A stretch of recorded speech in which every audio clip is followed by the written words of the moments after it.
Okay, I have a thought for the day, and this comes from the book Robes, page 189. In the coming years, as population dwindles and the market scatters, trade will slow dramatically. Some of the huge ports will close, as well as many warehouses.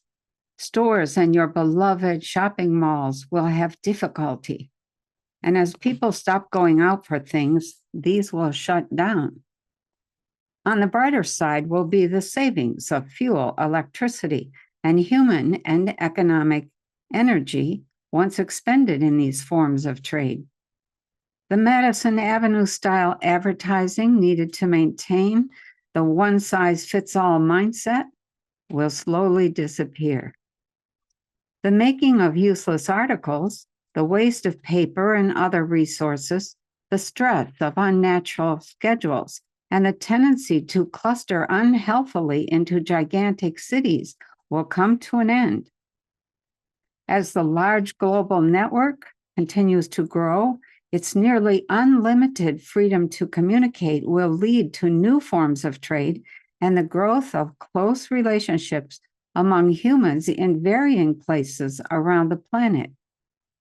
As a positive side effect, there will be the undoing of the past efforts of national governments to paint the humans in other nations as bad, threatening, or both. You will discover that people in other places are simply people trying to deal with their own lives and the challenges that living brings.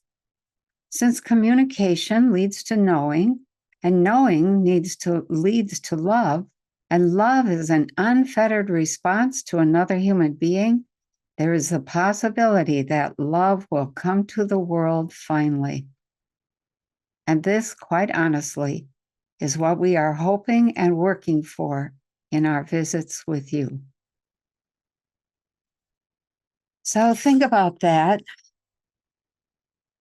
The internet that we see is what the little man in brown robes called the global network. It didn't even exist back then. The internet didn't exist.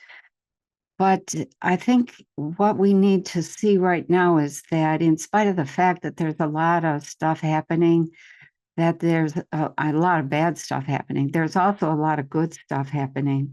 And that is some of that communication that we see going on, that we experience the freedom to communicate with other places.